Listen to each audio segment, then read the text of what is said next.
Dan responded, this is an emergency. He's a backpack baby! Yeah, you remember when Legolas he jogged the wristband up to the Mount Olympus?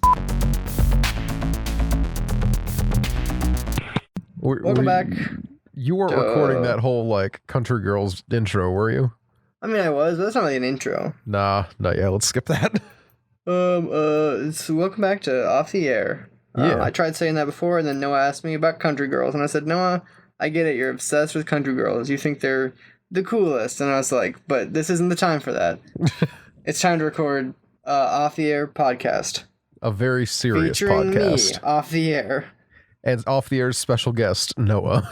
Yeah, I think I'm just going to rebrand all my social media accounts to Off the Air. It would be confusing, I'll give you that.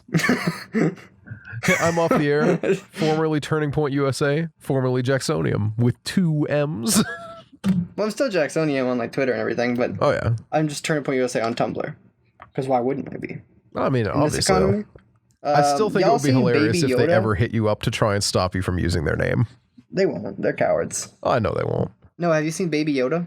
I have. You were the first person to show me Baby Yoda, and that was the most surprising thing to me. It's great. He's just Baby Yoda. Baby Yoda is pretty good. I will never watch whatever show he's from. Mandalorian, yeah. Sure. But Baby Yoda, it's crazy. How far we've come as a society. Noah, put this image I'm sending in the Discord on screen right now. Yeah. It's the Pope holding Baby Yoda up. It's... I like him. It's cool good image. It's a good image. Honestly, Baby Yoda is the wholesome Star Wars content I didn't know that I wanted, but I'm very happy I have. I think I knew that I wanted Baby Yoda. Like, I think there was never a part in my brain where, like, that would have not wanted Baby Yoda. It's just kind of strange that I've been talking about Yoda so much lately that Yoda seems to be everywhere now. Mm-hmm. Have you noticed that too? Have you noticed a lot of Yoda lately? I mean, mostly because Baby Yoda became a thing, and then everyone's like, oh my gosh, Baby Yoda. Well, I'm talking the last couple weeks. Yoda's been making rounds. I guess he kind of has, but I don't know. Yeah, I guess he just kind of has. Yeah, I think people finally realized they've been sleeping on that guy. Crazy dude. See, I don't know.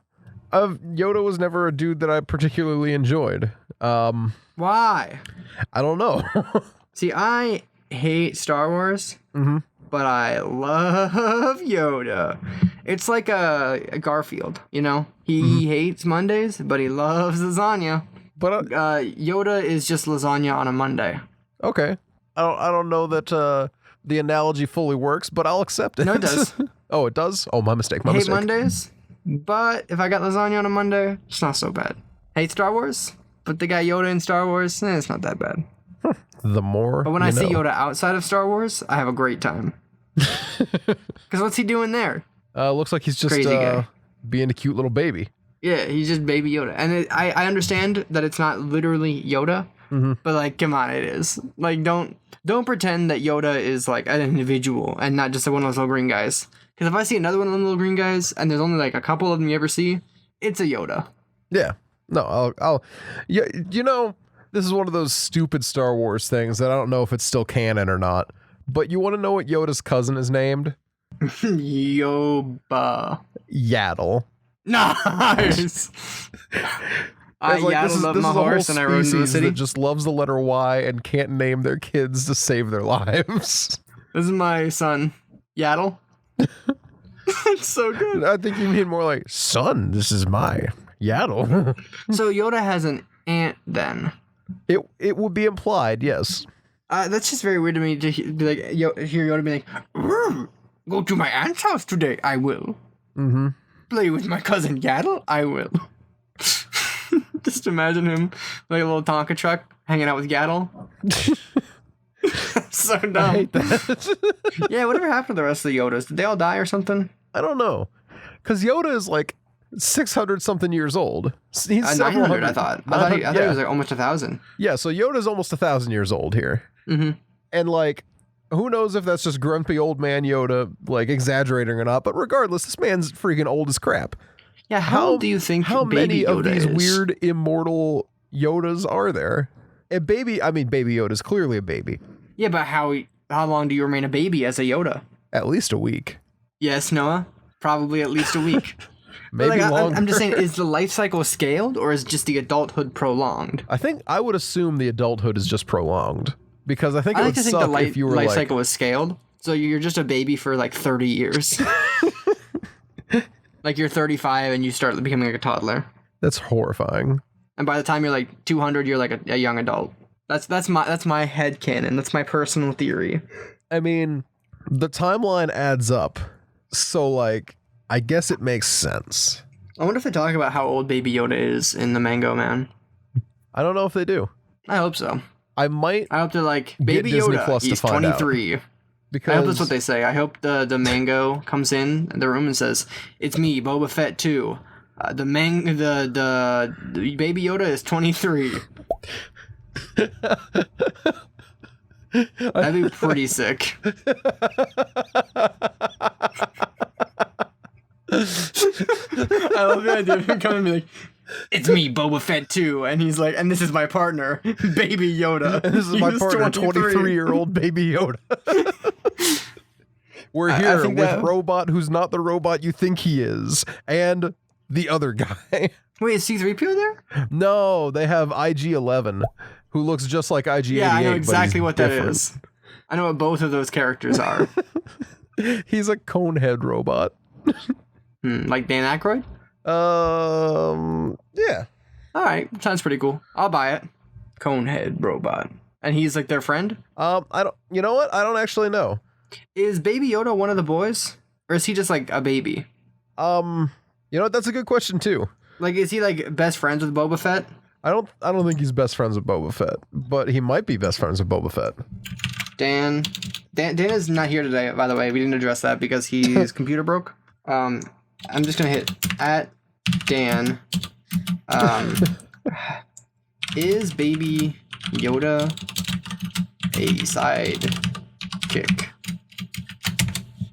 I will be very mad if Dan does not reply immediately. Not only because you didn't actually tag him. Yeah, no, I just Dan. That's good enough. I just think that... Here's the thing, though. Dan hasn't had time to watch The Mandalorian either, is the problem. Yeah, but shouldn't he know? You'd think. But you never know. I don't know. Somebody has to know whether or not Baby Yoda is a sidekick. Because I like to think of him in like I like to think that Mango Head puts him in the book bag. Yeah. And then carries he's him like around just on his back there, and the he looks around sometimes. So he's kind of like he fills like the pet character and also the sidekick role at the same time. Because he's adorable and just needs fed and taken care of. Yeah, but he also... he's also he's also a grown-ass man at, the ripe age of 37. He's 23, yeah. And he's got force powers, too, I think. Of course. Because there's like a little gif of him just like holding his hand out and just like closing his eyes. So I like to think he's just like in the book bag, just like, hey, watch this, and just like absolutely uses massive force powers while inside of a book bag. And I'm willing to accept that's canon. Yoda 2, you can't do that. And it's kind of like a slapstick thing, where like Boba Fett 2 is talking to the girl that he likes, and then she's like, I'm not interested, or maybe she's like, oh, maybe I am interested, and she's getting close, and then Yoda 2 makes her slip.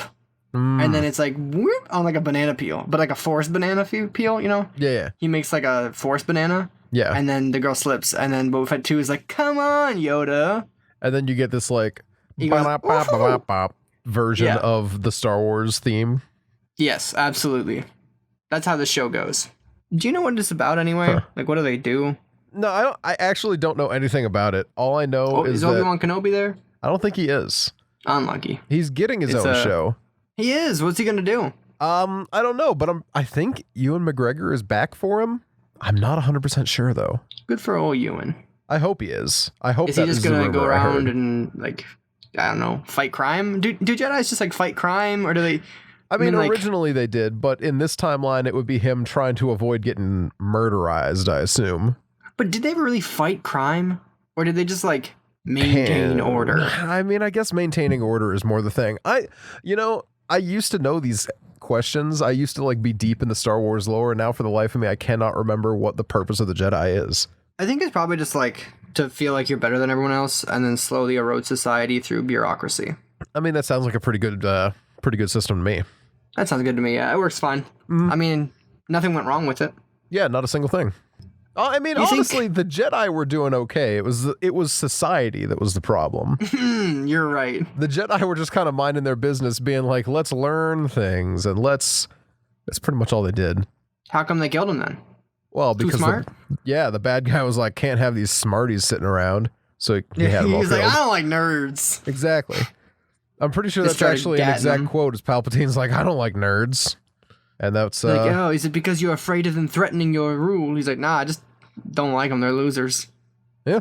And then they had Hayden Christensen go kill the young Sheldons. The young Sheldon.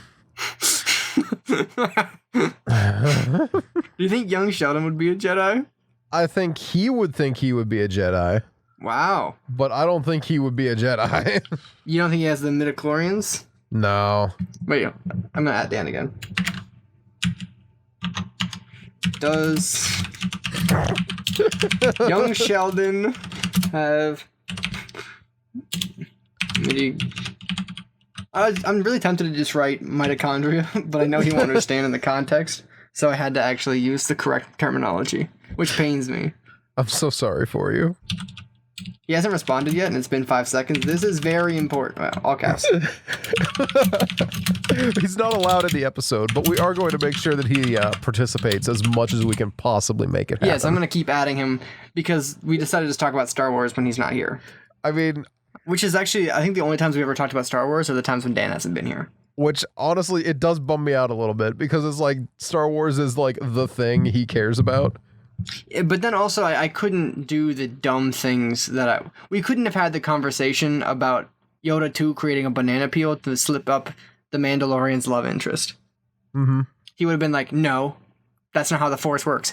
And not because he's Dan, but because he's a Star Wars fan and they can't let you say things that aren't true. That is definitely something that happens. It's a biological need to correct people. I would disagree, but I know I was definitely like that when I was a hardcore Star Wars guy. So... I mean, I think that's like that with any fan. When you're like, oh, you remember when Legolas went to he jogged the wristband up to the Mount Olympus? Jeez, Lord of the Rings fans just like have like a minor aneurysm. And like there's no reason why. That was real rough, what? not gonna lie. Yeah, it's like, I don't know why you gotta correct somebody. They're wrong. And whenever I'm wrong, it's usually on purpose. That way I can fall back on that. Oh yeah, I mean they can't like, get I'm mad actually at you. meant to be wrong. Yeah, if you're just really wrong on purpose all the time, you're never held accountable for the things that you say. That is what you hear. Yeah, so, yeah, very excited for Yoda 2 to do some slapstick humor. And then young Sheldon to get the midichlorians. Jeez. Is young Sheldon a period piece? Like, did they bother to make it take place back in, like, whenever young Sheldon was young? Or did they just, like, slap him in a modern classroom and not really care that much? I guarantee they slapped him in a modern classroom and couldn't possibly care less. That sounds right. But yeah, now I can't imagine. Yeah, Not I can't imagine ever... them being like young Sheldon takes place in the 80s because that's when Sheldon was young. Mm-hmm. They're probably just like, it's I don't know, it's like baby Looney Tunes. Just put them together. It doesn't matter. Yeah, see, like, because I feel like reference wise, they'll work to make sure that everything feels heavily 80s dated, right?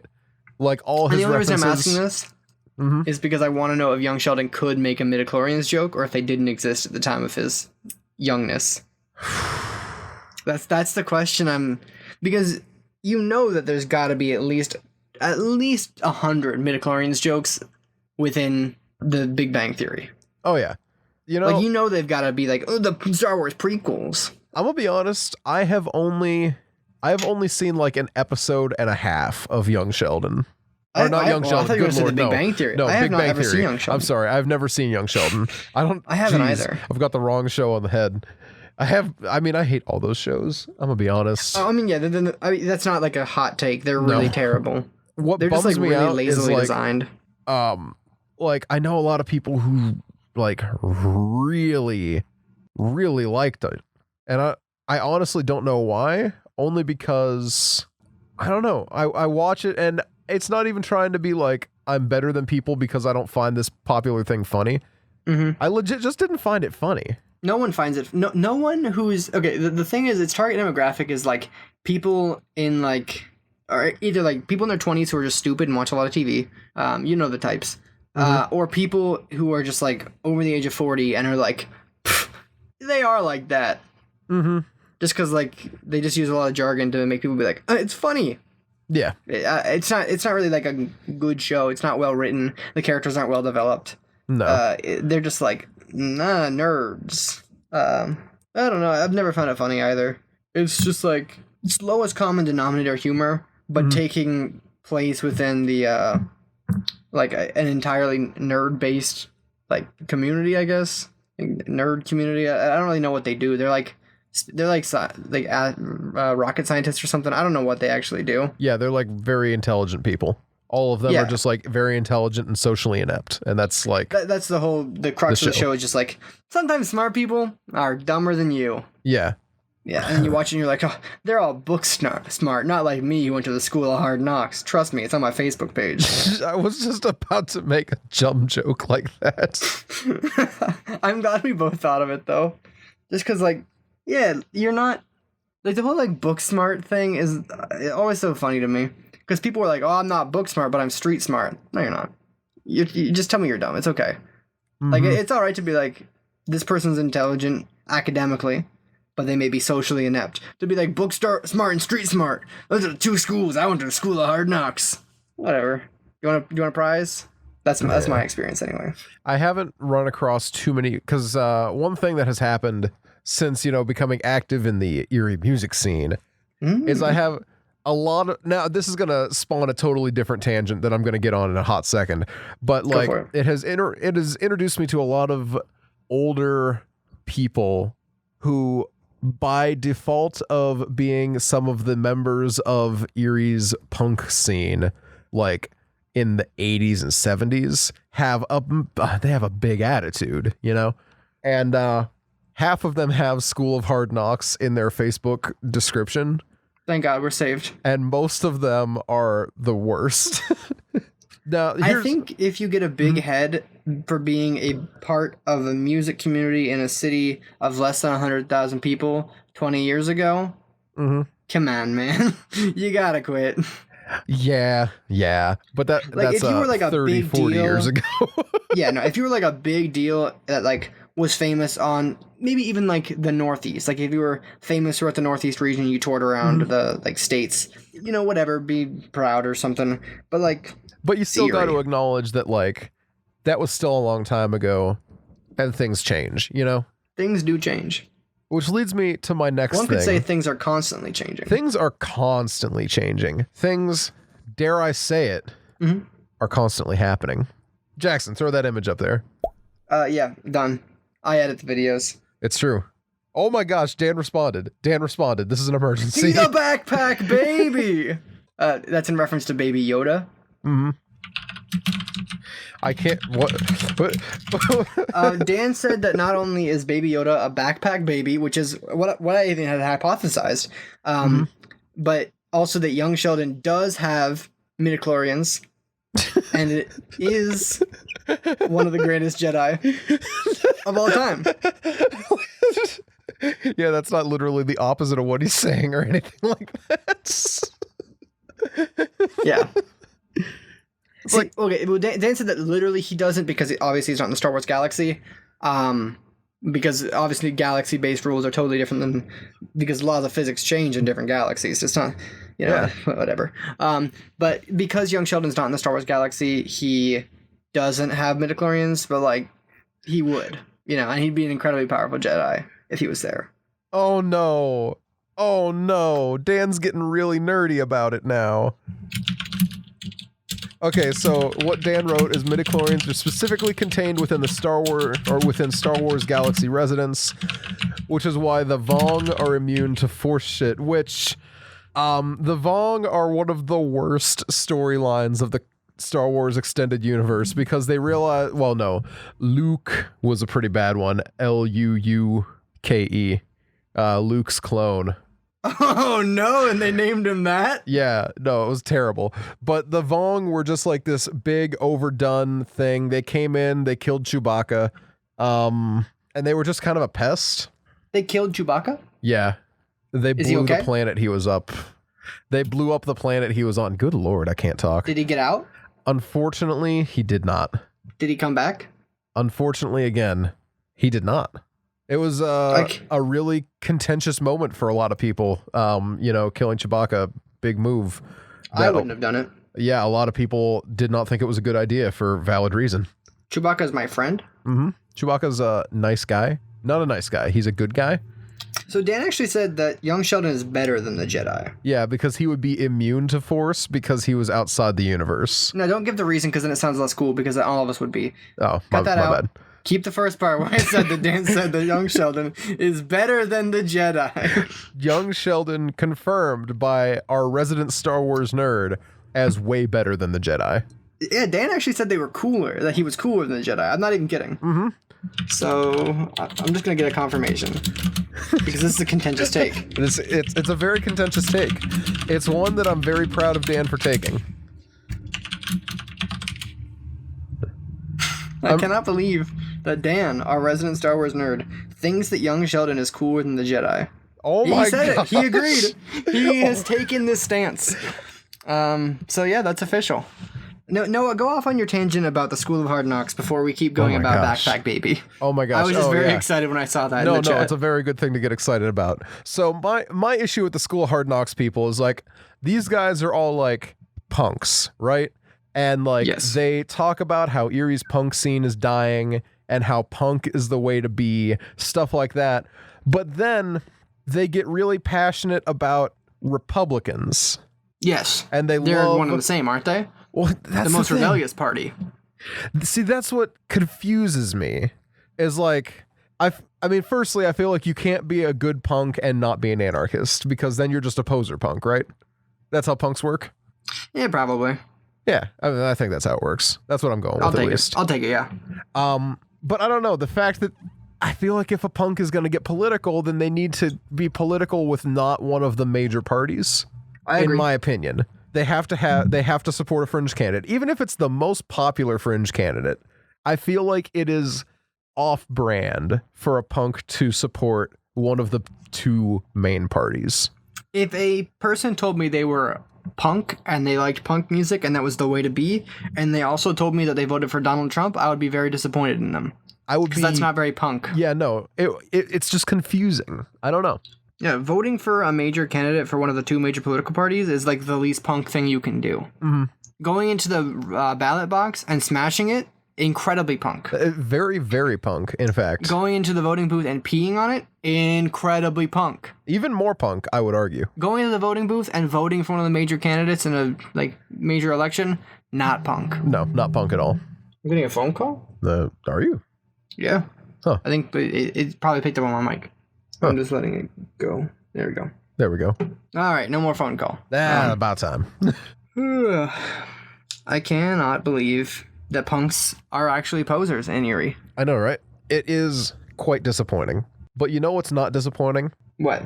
I have a beverage corner this week. Beverage, you say? A beverage corner. What beverage? It is a malt whiskey liqueur. My mom was on a vacation recently in Scotland, and one of the things that she did was she picked up some alcohol for me and my brother. She got us some Glenfiddich, and she also got us this Browdar Scotch. I don't know. I can't pronounce this. Anyway, though, it's a Scottish Highland liqueur, which has honey and sloe berries in it. It's like sloe gin. It's really nice because it's just 22%, so it doesn't have that, like, if you just want something to sip on, it doesn't have that usual whiskey bite. Mm-hmm. And it's actually quite sweet and pleasant to sip on. I think it would be really nice in ice.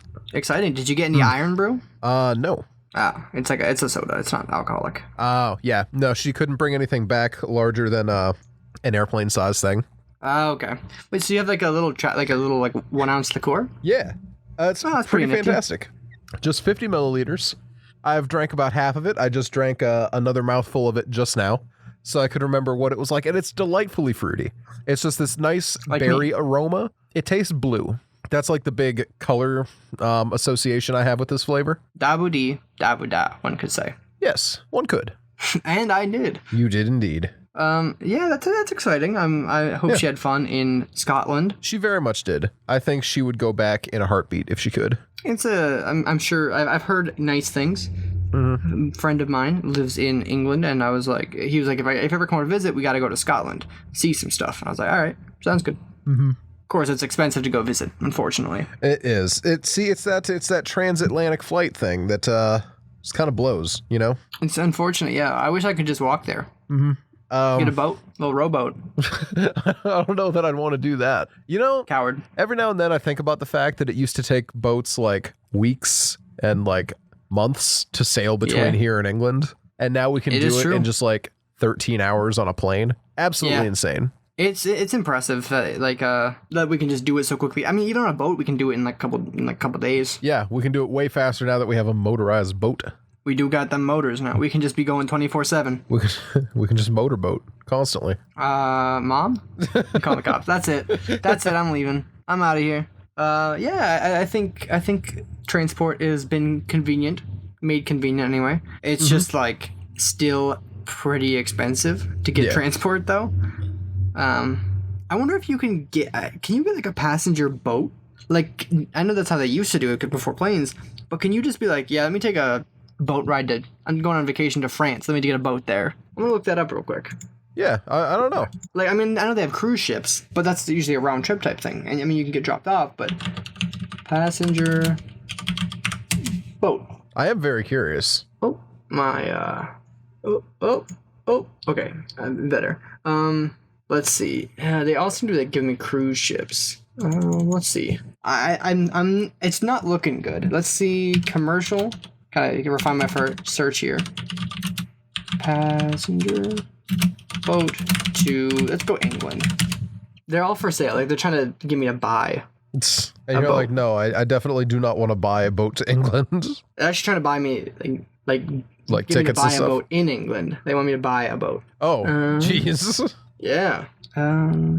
Passenger boat trips. So transatlantic passenger boat trips is going to be my next search, because it's looking, unfortunately, like you can't really get a good old fashioned boat trip anymore. You're trying to tell me you just can't get a good old fashioned boat trip? Well, isn't that just appalling? USA Today: how to travel by ship from America to Europe. God bless USA Today for answering the real questions. It just seems like you basically just take a cruise ship. Well, that's stupid. Yeah. Taking a ship inevitably leads to weight gain. What? Well, yeah. I mean, you're kind of stuck on a boat, and all you do is eat, and then you just kind of sit around. I don't see how this is news. You can take a cargo ship. You can get on a cargo ship. Wait, you can travel on a cargo ship? Yeah. Wait, what? You can just get on a cargo. I want to see this. I'm curious as to how this all works out. This is actually quite interesting. Yeah. Traveling on a cargo ship as a passenger.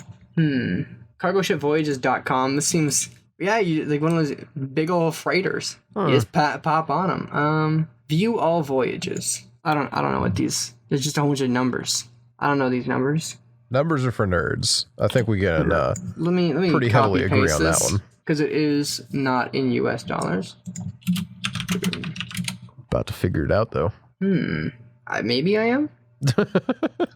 I don't. There's like the prices are in euros, but they seem remarkably high. Mm-hmm. What are the prices? Give me a second here. Okay. Because if it's true, then it's thousands of dollars to get a boat that's transatlantic cruise. To get on a cargo ship as a passenger. To get on. See, I feel like that would be cheaper? Question mark. I thought so too. I thought it would be fairly inexpensive. Let's see. Yeah, it doesn't. Yeah, I'm viewing all trips here. Let's see. What? The Los Angeles one. But they're all. This one is 13,210 euros. That can't. That's so expensive. But I don't know. Like, good lord, expensive. Yeah. I mean, is the euro subdivided at all? Is there like? No, it's just the euro. Yeah, there's no way it's 13. I mean, a euro is fairly close to a dollar. It's 1.1. Oh, is it almost the same value right now? Yeah, they're pretty close. Oh wow, euro took a dump. Unlucky. Let's see. Yeah, there's 1 euro. There is the connotation of PP after it, like power points in Pokemon. and I doubt that's what it is. So I'm trying to find out if that's basically like means I should move the decimal point over by 2, if it's like representing like pennies almost, or if it's, let's see, what are they, 1C euro cent coin. But I'm confused by this. Here, I'll link you the page. Oh yeah, please do. I am left dumbfounded. World Voyage. Okay, so for 120 nights from only. Oh, hold up. This is I picked an expensive one. Okay. I did pick the most expensive one to see what would happen, but see, you neglected to mention that one. That is true. Approximately 67 nights on this one. Maximum passenger age 76 years old upon returning. You can be 75 when you leave. Or you can be 76 when you leave, but you better not turn 77 overseas. I mean, I guess I kind of get it. What's the shortest journey? Because I'm not trying to take it. I'm just trying to like get there. I'm one-way travel, like a plane. I feel like I've not seen it. I feel like that isn't working. It's not. I can't find anywhere. You can go from London to Tangiers or Hamburg to Tama. So you can go from Europe to Africa. If that's what you want. Ooh, you can go from Antwerp to Baltimore. Ooh, that's what I want to do is go to Baltimore. I was like, man. Wait, hold up. Antwerp to Halifax, so you can get to Nova Scotia. Ooh, to Newark. Antwerp to Newark. There you go. We're getting close. I think we found our way. I could fly to Europe. Only 1,300 euros. 2-week trip. That's pretty sick. It's pretty something. I'm going to fly to Antwerp, and then I'm going to take a 2-week trip back on a cargo ship to arrive in New Jersey. And I think this is the closest that I will be able to get to my goal here. I think this is our best bet. This is our best bet? We have a best bet now? I mean, I'm looking. There are more. Let's see if I can... How do we get on this topic? I don't even remember anymore, but this has become a quest for me. I mean, understandably so. No, I don't want all regions. Give me North America. Oh, you cowards. Yeah, it's looking like there's just like the 5. So Baltimore to Baltimore is one if you want to go for 56 nights. I don't. I don't know that I don't know that I want to work on a cruise ship for you're not working. You're just being there. I don't know if I want to do that either. Yeah, who's taking a 3-month trip on a cargo ship in, first of all, great rhyme, but like the 119 night one, that's like a third of the year. It's a very, very long time. Why would you sign up for that and be like, yep, that's what I'm doing? I don't know. Oh, if you take a trip on a cargo ship, again, great rhyme, it has almost no carbon. It's a carbon neutral because the ship does not use any more fuel than it would if you weren't on board. So you popping on makes it. I mean, which makes sense because the ship is hauling so much weight that a single person is not even factored into its calculations. So that's off the air is going global, but not on a cruise ship. We're taking a cargo ship. I mean, I guess that's an option. I don't think it's. I don't know. I feel like that's just not something that I would want to do. You don't want to take a cargo ship journey, or let's see. There's a 7 nights one. That's very reasonable. See, that doesn't sound too bad. Let's see. Which one's 7 nights? It goes from Halifax to Liverpool. It's £1,000 or €1,000. Again, though, you can just fly there for less, so you really should just fly. I feel like it's one of those things where, like, because I've been thinking about this a lot with flying too. It's one of those like, if I'm going to be doing something that's gonna take me like a decently long trip, but that I would like to treat myself with, kind of thing, then I think I would spring for like a nicer plane ticket. Yeah. Like, for example, next time I fly to Seattle, I'm probably not going to sit at the very back trash coach section of the plane because I know I'm not going to be flying out there regularly again, That's true. Treat yourself. Exactly. And personally, I'm of the opposite mind. Really? I prefer to save as much as possible, fly the cheapest, grossest flights available in the worst seats, and then just have more money for when I get to where I want to be. See, and that's the other part of me that argues with this, like, let me treat myself for my last flight, and then the other part's just like, or hear me out on this. Don't. Yeah, don't, and save the money to use when you're at your destination. And realistically, that's what I'm going to end up doing, because I have never spent more money than I've had to on something like that. if there's anything I can do about it. Yeah, I'm in the same boat. I mean, it makes sense that people do it, and I can see it being worth it for like exceptionally long flights. Yeah. But So I'm not like if doing I was it. gonna fly, Somebody else. if I'm flying transatlantic, I've made that flight before in trash coach, and I'm gonna be honest, sitting in the middle of two. So there were like 3 seats on each outside, and then there was a row of 4 in the middle. Huge plane. Big guy. But good Lord, being in the middle of the middle is so hot. It's like roasting me alive. I hated it.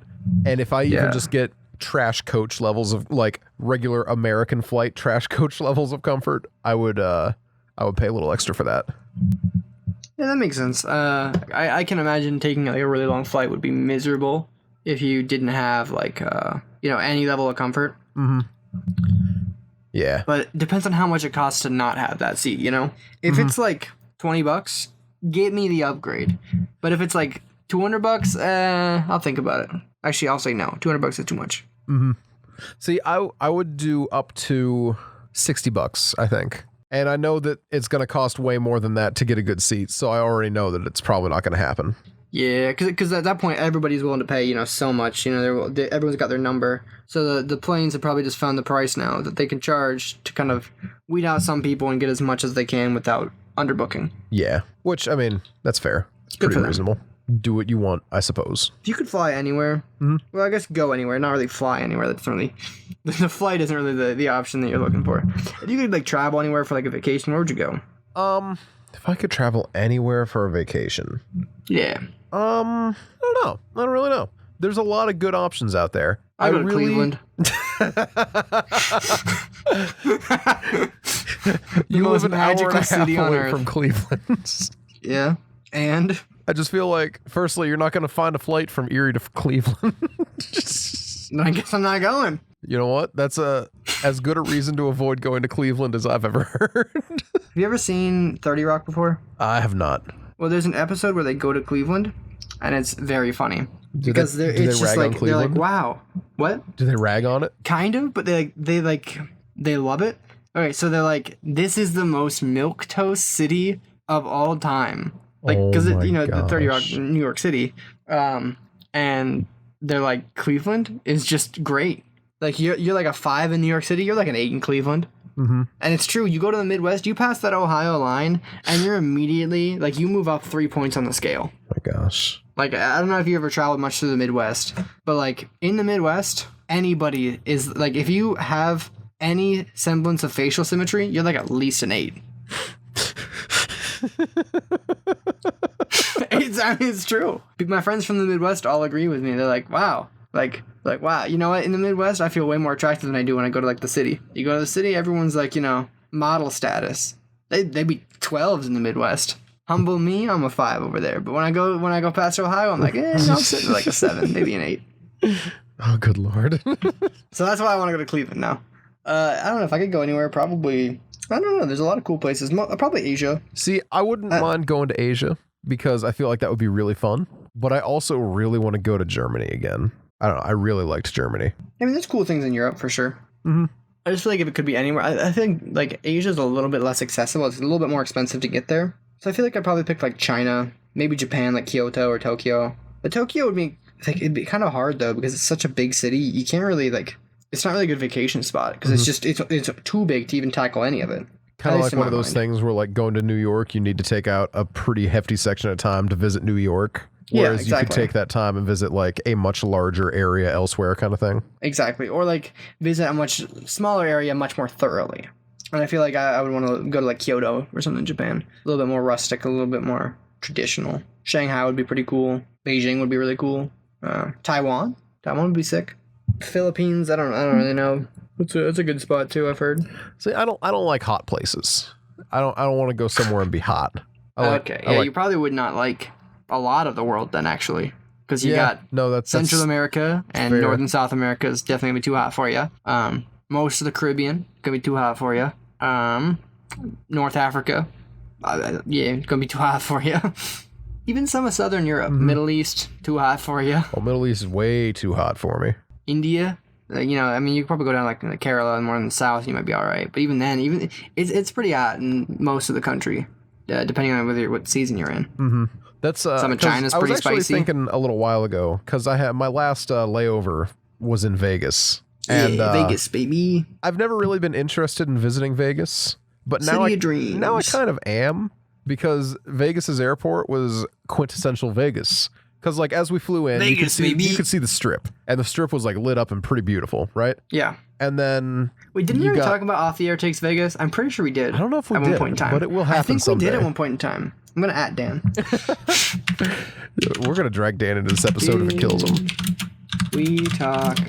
But no, like you fly over and you see the Strip, and the Strip is like really lit up and pretty, and then like right behind the Strip, everything looks like trash. It's just like a bunch of little cube houses. I hate houses. Exactly, but it's really funny, because it's not lit up. Don't it's remind me just people live regular here. things. But then I land, and the area that I land in is all lit up and bright neon, and then the flight that I left, but then the flight I left in is down this like green gray hallway that looks like just as like drab as the behind the scenes Vegas stuff.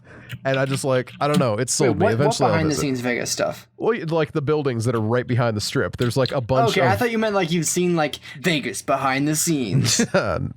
Yes, I watched Casino, the Martin Scorsese movie. Or film, I'm sorry, it was a film. It's a movie. What's the difference? I think it's how pretentious you're allowed to be about it. You know what? I accept that.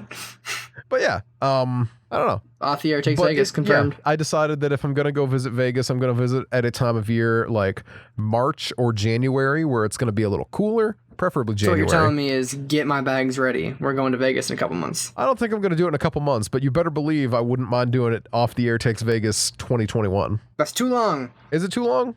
The spirit of Vegas will be dead by then. You know what? I would not be surprised if people destroyed Las Vegas by then. It's been living for long enough. It's been thriving for a while. It's not going anywhere. That's Vegas, baby. Yeah, no, I have actually no special desire to go to Vegas. Mm-hmm. Dan in the chat has recently said he always wanted to go. Mm-hmm. But I could have sworn we had an episode where we talked about Off the Air Takes Vegas. I could have sworn we had like a joke about that. It just seems like something that we did. But I might be wrong. Yeah, I really thought we talked about it. But you said we didn't just a minute ago. I don't know. Because I'm going I back said and we talked forth. about it and you were like, no. I thought we did. And Dan also said no. Huh. But I think I'm onto something. It sounds super familiar. I guess this is just how it works. We're just going to have to do it. Yeah, I think we're going to take Vegas. But see, whereas Dan said he always wanted to go, you said you never really wanted to go, but now you kind of do. Mm-hmm. I have no special desire to go to Vegas. Mm-hmm. No especially strong feelings about gambling. Speaking of which, have you been to a casino in Erie? I have not yet. I've heard it's kind of fun. I've heard they have a pretty good buffet. I've heard that it's a little expensive. The food? The place in general. I guess it would be the food. Gambling is by default expensive. Because that's the thing about gambling is as expensive as you want it to be. Mm-hmm. But what if I want it to be really expensive? What if I just apparently have that much disposable income? I think for the people who are really high rolling, I don't think it is disposable income. At that point, like when it's you're a professional gambler, mm-hmm. right? You no longer have disposable income at all, right? Obviously there's like some level of self-regulation that has to be in place. Otherwise, you just spiral out of control. Probably some people probably do. Yeah, but I would assume, at least. Yeah, old gambling professionals. Let's go be gambling professionals, Noah. Let's go to the casino and go gamble and become professionals. And then be gambling professionals. Gambling professionals, you say? You know what? What's the worst that could happen? You lose everything. Sounds a little expensive for my blood. Just don't bring everything. Only bring $40 or something. Oh my gosh, you cracked the code. Yeah. Just leave your cards in the car and bring $40 cash. Leave your cards at home. Like legitimately, that is cash. something that I was always given the advice to do. Is that if you're gonna go gamble, then just make sure that you have your one pocket is your winnings and your one pocket is your spending money, and don't mix them because that way you'll still go home with whatever you win. And worst case scenario, all you lose is the money that you were going to spend anyway. Yeah. That's the thing. It's like you can do that and you can make a couple bucks. Mm-hmm. And honestly, you probably won't. You'll probably still lose some because getting the actual earnings is pretty difficult. But yeah, you can, just make a little bit of money consistently, $5-6 a time when you do strategies like that. and you'll have fun. That's the thing they don't tell you. Like, you won't be a millionaire from it, but you'll have a good time. I feel like that's the thing that everyone like really makes sure that they don't say, because so many people have like gambling problems that they try to make sure that it's like, oh yeah, like don't talk about how fun it is, but like because they're trying not to get people into like that lifestyle if they can avoid it. Exactly. And I respect it. I don't want to sound like I don't respect that as an option. But at the same time, I feel like it's a psychological thing. I mean, some people just have a problem with it, and that's fine if you do. You just got to be able to acknowledge it. Mm-hmm. And the real problem is not knowing you have a problem, or not acknowledging you have a problem. You see, if you got a gambling problem, say, oh, damn, I got a gambling problem. And then work on cutting yourself back, call people you love for help, and then, Yeah. See, for me, like, I don't want to say my mom has always gambled, because it sounds bad when you say it that way. But, like, like, as long as I can remember, my mom's played, like, scratch-off tickets, gone to bingo, done stuff like that. But, so, like, from a young age, I've been exposed to it, but in a positive light. Yeah. Where, like, it was never something that my mom was, like, cursing in the car for not winning on a $5 scratch-off. Or, like, mad, or because, she didn't have the money to be spending, or she was like, oh, sorry, you're not going to get food because I go to the casino. So, like, to me, it's one of those things that I understand it can ruin people's lives and ruins playing people's lives. But I was fortunate enough to be raised with it as not a negative influence. Yeah. So I've always seen, like, the positive lights of it. It's just a privilege, Mm-hmm. Which, I mean, I feel like that's, like, what you have to do. Or not, like, what you have to do. Like, you gotta be raised in a healthy gambling household. That's not what I mean. But, like, if you're going to be gambling, you need to make sure that you, like, play it safe like that. And if you're going to be doing that, then, like, I don't know. It's the same as any habit. You need to make sure that it's, like, monitored and you're, like, careful about it. Exactly, yeah. And I think, like, my mom and my aunt used to, when I was a little kid, they'd go play bingo. Yeah. On Friday nights. And, they just go, and it's a fun thing to do. There's, like, food at the fire hall where the bingo was. And they played. Every once in a while, they'd come home. My aunt usually ended up coming out pretty nice. So she just was like a bingo star. She had like a whole bunch of cards in front of her, knew like all the like right ones. But yeah, usually sometimes they come out with making, hey, we made $80 tonight, and sometimes we didn't hit the jackpot, we lost the $30 we paid. Yeah. But it was never like a crippling like my life is over now. Mm-hmm. Honestly, until you said this just now, it didn't even occur to me that bingo could be gambling. Oh, it is, yeah. Because like I don't know. I always thought bingo was just like, oh yeah, it's that game. That game. You do it's do illegal the bingo. in a lot of places. It's illegal some places? Yeah, I remember gambling's illegal. I know, like in Texas, bingo is under like a super strict rules. Really? Yeah, well, gambling's also illegal in Texas. That's fascinating. There are scratch-offs because I think that just like for whatever reason transcends gambling. Yeah, and then you go to like, have you seen the thing? I don't ever see it in Pennsylvania, but whenever I'm like in a restaurant in Ohio or in New York, there's like lottery cards on the table you can play, and it's on the TV. Mm-hmm. I've never seen that. What? You've never seen that? No. I hadn't until probably since I moved back up here. Then I went to a restaurant in Ohio near where I work, and I was like, eating, and then there was like these like, little mini pencils and little like card sheets you fill out and I guess give to like the servers, and then they enter it, and there's like every like 10 minutes there's drawing. It's basically the Powerball, but you do it at a restaurant for less money, and there's more frequent drawings. Huh. It was really weird. I saw it, and it was really surreal. I can't remember what it was called. It was one of those like 4 or 5 letter names. It's kind of like catchy, like bingo, like. And then they had it in New York when I was there too. I went to a restaurant with my cousin in Jamestown. And I was like, this is really weird. That's the whole of the story. Well, also, I didn't talk about Pokemon Sword and Shield at all this week because I haven't finished the games yet, so I don't want to like have a final opinion. But so far, I think pretty well of them. Well, that's good to know. Yeah, I just kind of wanted to drop that in there because I know people were probably curious by this point. Like, oh, is he not going to talk about Pokemon games? Mm-hmm. Yeah, I'm going into the 7th gym, so I'm pretty far done, but I'm not done yet, and I don't want to give my total opinion until I've seen the storyline resolve and everything. Yeah, that's reasonable. It's fun so far. I'm glad to hear that. Pokemon are pretty sick. See, that was one of the things that I actually almost bought this Pokemon just because, like, I don't know, Pokemon's kind of fun, and I wouldn't mind playing it, and then I heard that it didn't have the dex, and I'm like, well, maybe I'll wait until they have one with the dex. That's all the other ones. Yeah, I know, but I don't have any. Well, actually, not all the other ones because they keep making a million Gen 1 remakes and those never include the national decks and no one ever cares because they're too blinded by the look of Charizard. Oh, yeah. And for whatever reason, putting Charizard in the game in this one didn't fix the problem, which I can't see why because it seems to numb Charizard. People's brains. I know. They even give him a new form. I was really worried Charizard wouldn't get his 17th form in this game, but thank God they gave it to him. Oh my gosh. I'm so glad to hear that. I was also worried that they would not give my boy Charizard the proper respect he deserves. Yeah, absolutely. I was like, oh man, I really hope that the main champion of the game, I hope his main Pokemon is something new. Oh wait, no, I actually really want it to be Charizard. Thank God it's Charizard. I'm so happy now that the main champion of the game has a Charizard as his main Pokemon. Awesome. Great. Why would you need to make a new one? It is a relief. I mean, you can't be making people care about a new Pokemon. That's absurd. Exactly. It's too hard. See, I thought about that, and I was mad. I was like, oh, classic Game Freak just pandering exclusively to Gen 1 yet again. Mm-hmm. And they did that, but, whatever. There's one thing in the game that was like a watershed moment for me, which was when I saw Galarian Stunfisk. They gave an alternate form to the Pokemon Stunfisk, who I'm sure you don't know about. No. Because why would you? Because no one knows about Stunfisk, except for people who are real ones. And they gave it an alternate form, and it's a bear trap. And I was like, you know what, Game Freak, you do care. Okay. You cared the whole time. Stunfisk? And they finally made Corsola 2. They were like, you know what, it's time for Corsola 2. But this time, it's Cursula, and it's a ghost Corsola. And I don't really like it because it's a Galarian form, but I respect it because it's Corsola 2. Huh. And they gave Meowth another alternate form. And this time he evolves into not Persian. It's weird. Yeah, I didn't realize that was a beard until I got to see the view of him from behind. And I'm like, what the heck? Round cat. No, it's just a barbarian cat. Mm-hmm. Pretty sick, really, when you think about it.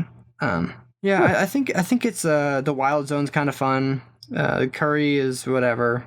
I think it's funny that they didn't even use like traditional English cuisine. They're like, we gotta give him something Indian. We're like, you couldn't even give him like, I don't know, fish and chips because English food, blah, blah, blah, is bad meme. They do got those. We talked about mashed peas before the episode started. Mashed peas are pretty sick. It's just mashed potatoes, but this time with peas. It's a good idea. We should mash more things. More things do need mashed. Yeah, like what about like just mashed carrots? At that point, you just get into like purees, baby food territory. I feel like you do need to be careful of baby food territory because that's it's true. And mashed peas is very good, but also dangerously close to baby food territory. I think the reason mashed peas work is because you keep some of the skin in there, you keep the chunks in there. It's not like smooth. But let me hit you with this. I think mashed peas is dangerously close to baby food territory, but it's not. Mm-hmm. And I think that if you were to tell it it's close to baby food to English people, they'd be like, this guy's crazy. Yeah. Mashed potatoes is very close to baby food territory, but we just don't think about it because it's such a culturally normal thing to eat. So I think you can mash more foods, but you just gotta present it in a way that alienates it from baby food to the point where people just think about it as its own item. So, that's my take. I hadn't thought of that before, and I don't know that I like that. That mashed potatoes is basically baby food? Yeah. I mean, it is, but it's good. You ever have them? They're great. I feel like something inside of you is just like kind of sad. I'm just trying to wrap my mind about it. And I don't know how to feel. Because I love mashed potatoes. I'm sorry, I didn't know this would have such an impact. But I don't like baby food. I distinctly don't like baby food. But you like mashed potatoes, right? I do. I love mashed potatoes. And mashed peas. Yeah. But like, I don't know, I guess it is different. It's not baby food. I would not eat baby food. It's not as good as people food. Oh, yeah. But mashed potatoes and mashed peas are like, they're a fringe item that's very close. Mm-hmm. Yeah, okay.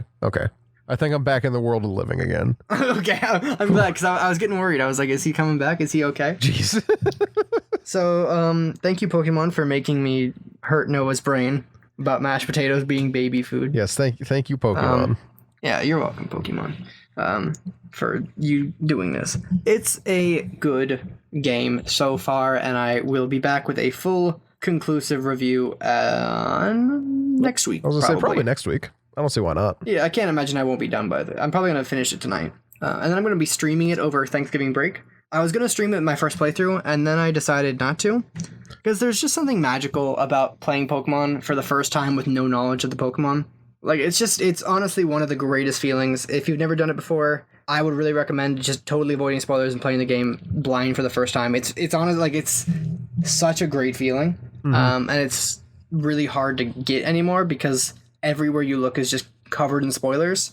But I actually avoided all of them except for like the ones that are on the box and the ones that were posted from the official like Pokemon account. Were there any serious ones that were posted or on the box like that?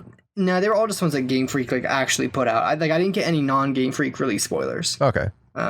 Which was a difficult task. So it's fun. It's good. I'm having a good time, and I think that my opinion of it is slightly skewed because I've been playing it the way I have, which is just like blind. And I didn't want to stream it for my first playthrough because streaming is closer to work than just playing a game. Mm-hmm. You know, and I would rather just play a game.